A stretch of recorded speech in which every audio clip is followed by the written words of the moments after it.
Magandang araw kaibigan! Tuloy po kayo sa Felicidad's Channel.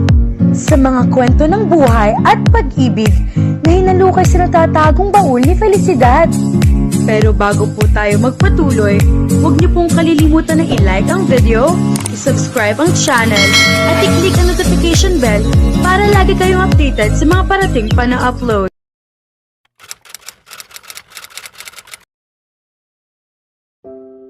Dahil hindi alam ni Taz kung saan hahanapin si Odie, nagpa siya muna siyang magtungo sa tea house. Kung sakaling wala roon ang dalaga, lalakasan na lamang niya ang loob na hanapin ito sa bahay ni Nagardo. Pagdating niya sa tea house, nagtaka siya nang mapansing may nakaparadang sasakyan sa parking lot, ngunit nakapaskil sa pinto ang karatulang sarado. Sumilik siya sa loob mula sa salaming pinto. Doon niya nakita si Odie nakausap ang isang matandang mag-asawa na tila galit na galit. Labis ang pagkagulat ni Taz nang makita niyang biglang sinampal ng matandang babae si Odie. Napayuko na lamang ang dalaga habang patuloy itong sinisigawan ng ginang. Hindi man niya marinig ang usapan ng mga ito, malinaw sa kanya na mabigat ang galit na ibinubuhos ng matanda. Nanggagalaiti si Taz sa nasaksihan. Hindi niya hahayaang may manakit kay Odie kahit pa sabihing matanda iyon. Kinalampag niya ang pinto, ngunit tila walang nakakapansin sa kanya. Mabuti na lamang at nakita niya si Sylvester, isa sa mga empleyado ng tea house. Sininyasan niya itong buksan ang pinto. Noong una ay nag-alangan ang lalaki, ngunit sa huli ay sumunod din ito. Ang kapal ng mukha mo. 1 taon pa lamang mula nang mamatay ang anak ko, may lalaki ka na agad. Galit na sigaw ng matandang babae. At malinaw na narinig iyon ni Taz. Napadiretso siya ng tayo. Kung ganoon, ang matandang mag-asawa ay ang mga magulang ni Pluto. Malamang ay napanood na rin ng mga ito ang kumakalat na video nila ni Odie. Hon, kumalma ka muna, saway ng matandang lalaki sa asawa. Kumalma? Paano ako kakalma matapos ang napanood natin? Galit na sagot ng ginang. Muli nitong hinarap si Odie at tinusok ang noo ng dalaga. Hindi ko akalaing magagawa mong bastusin ang alaala ng anak ko, Odie. Dahil sa ginawa mo, pinagtatawanan na siya ng ibang tao. Nakikipamuhay ka na agad sa ibang lalaki. Gaano nakatagal? O baka naman habang buhay pa ang anak ko, ay may nakahanda ka ng kapalit niya? Nag-angat ng tingin si Odie. Halatang nasasaktan ang kanyang mga mata. Hindi po totoo iyon, Mama. Wala akong ibang lalaki. Huwag mo akong tawaging Mama. Putol ng ginang, saka muling sinampal ng malakas si Odie. Sa pagkakataong iyon ay pumutok na ang gilid ng labi ng dalaga at bahagyang dumugo. Alam ni Taz na hindi siya dapat makialam, ngunit nang makita niya ang dugo sa labi ni Odie at ang muling pagtaas ng kamay ng ginang, hindi na siya nakatiis. Agad siyang humarang sa harap ni Odie. At siya ang tumanggap ng malakas na sampal. Napapikit si Taz sa bigat ng hampas. Kung siya na isang lalaki ay nasaktan sa ganoong lakas ng sampal, paano pa kaya si Odie? Hindi pa niya alam kung ilang beses nang nasaktan ang dalaga. Sapat na iyon upang tuluyang magliyab ang kanyang galit. Saglit na napuno ng katahimikan ang tea house hanggang sa unti-unting makabawi sa pagkagulat ang lahat. Ikaw ba ang lalaking kasama niya sa video? Tanong ng matandang lalaki. Ikaw ang si Fortu, ang may-ari ng Devlin Films. Opo ako nga, magalang pa ring sagot ni Taz kahit pinipigilan ang galit. Nagpalipat-lipat ng tingin ang ginang sa kanila ni Odie bago tumawa ng mapait. Ito na ang patunay na totoo ang mga chismis. May ipinalit ka na nga sa anak ko. Napabuntong hininga si Odie, tila pagod na. Wala po kaming relasyon ni Taz, Ginang Sarmiento. Hindi iyan ang nakikita ko, malamig na sagot ng ginang.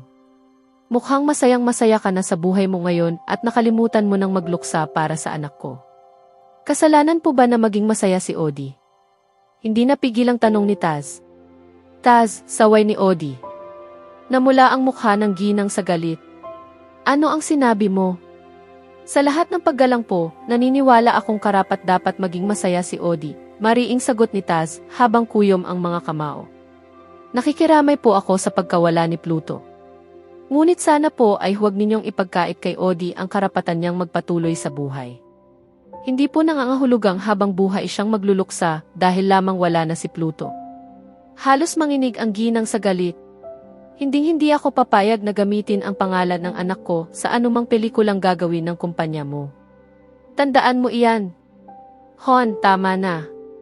Umalis na tayo, saway ng matandang lalaki habang hinahatak palabas ang asawa.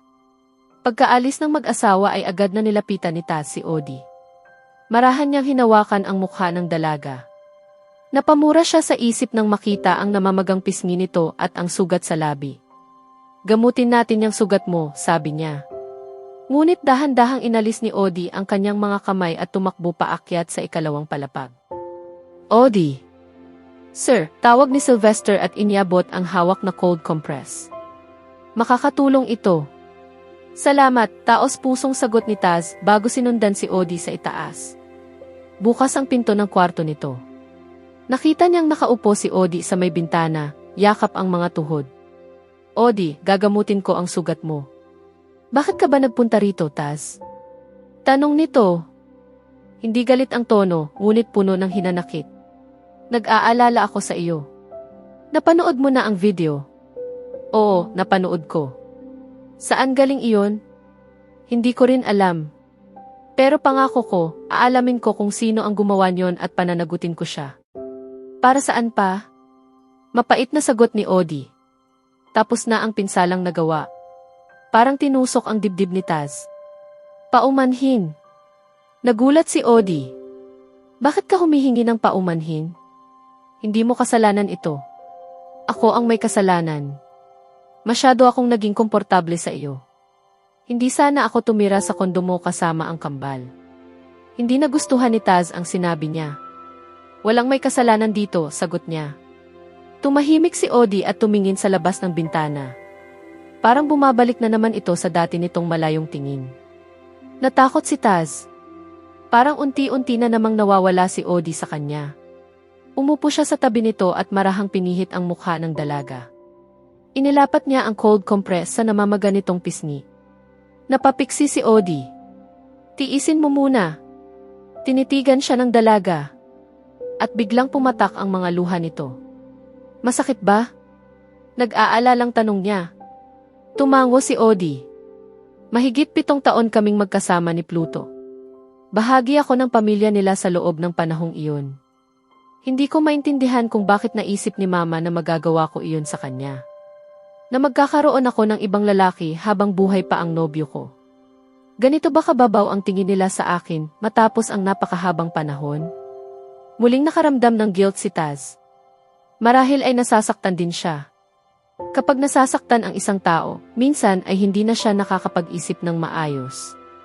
Napahikbi si Odie. Nakokonsensya ako. Bakit naman? Tama ang sinabi niya. 1 taon pa lamang mula nang mamatay si Pluto. Pero heto ako, masaya. Hindi makapaniwala si Taz.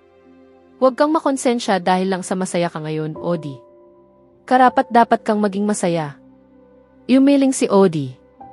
Dapat itinuloy ko na lang ang plano kong umalis. Pumunta sa malayo. Biglang kinabahan si Taz. Tama ka. Wala na si Pluto. Pero ikaw ay narito pa. Buhay ka. Natural lamang na magpatuloy ang mundo mo. Walang masama kung matuto kang maging masaya muli.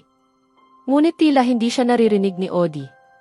Hindi ko man lang naisip ang mararamdaman ng pamilya ni Pluto sa pagiging malapit natin. Hindi na napigilan ni Taz. Hinawakan niya ang mga kamay nito at dahan-dahang ibinaba. Tingnan mo ako, Odie. Walang mali kung makikipaglapit ka sa ibang lalaki. Huwag mong ikulong ang sarili mo sa alaala ni Pluto. Mas lumakas ang iyak ni Odie.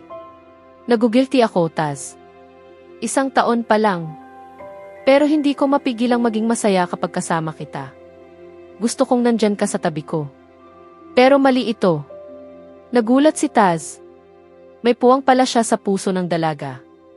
Hinding-hindi mali ang nararamdaman mo, mahina niyang sabi. Hindi mali na maging masaya ka sa akin. Kalimutan mo ang sasabihin ng ibang tao. Ang mahalaga ay ikaw. At ako. Napatingin si Odie sa kanya. Ano ang ibig mong sabihin, Taz? Mahal kita, Odie. Mahal na mahal kita. Maraming beses na niyang inisip kung paano niya sasabihin ang mga salitang iyon. Ngunit sa huli, napagtanto niyang ang pinakamainam na paraan ay sabihin lamang ang totoo. At patunayan iyon sa bawat pagkakataon. Bahagyang bumuka ang mga labi ni Odie, ngunit wala itong nasabi. Napatingin si Taz sa mga labi nito. Ilang linggo na niyang pinipigilan ang sarili, ngunit tila hindi na niya kaya. Namumula ang ilong ni Odie sa kakaiyak, namamaga ang pisngi at may dugo pa sa labi. Ngunit sa paningin ni Taz, siya pa rin ang pinakamagandang babae sa mundo. Marahan niyang hinaplos ang pisngi nito at dahan-dahang hinila ang batok ng dalaga palapit. Nang walang pagtutol mula kay Odie, tuluyan na niya itong hinalikan. Banayad. Mabagal. Maingat. Ayaw niyang masaktan ang sugat nito. Ngunit napansin niyang hindi ito tumutugon. Pakakawalan na sana niya ito, iniisip na baka sinasamantala lamang niya ang kahinaan nito. Ngunit biglang ipinulupot ni Odie ang mga braso sa kanyang lieg at tinugon ang halik niya. Mabilis. Mainit. Mahaba. Napadaing si Taz habang hinihila ang dalaga palapit sa kanya. Hinapit niya ang baywang nito at kinandong ang hindi pinuputol ang kanilang maalab na halikan. Salamat Taz, bulong ni Odie sa pagitan ng mga halik. Maraming salamat. Para bang nawalan ng ulirat si Taz. Ang mga halik ni Odie ay nagpapawala sa kanyang katinuan. Halikan mo lang ako, bulong niya. Muli niyang inangkin ang mga labi nito sa isa pang maalab na halik. Nang hindi niya namamalayang ang unang halik ay maaari ring maging huli. Sa susunod na kabanata, magsisimulang maramdaman ni Taz at Odie ang bigat ng kanilang mga damdamin matapos ang mapusok na pagtatapat at halikan. Ngunit may paparating na pangyayari na maaaring sumubok sa kanilang bagong nabubuong relasyon at maglalagay sa kanilang pagmamahal sa matinding pagsubok. Kaya abangan natin.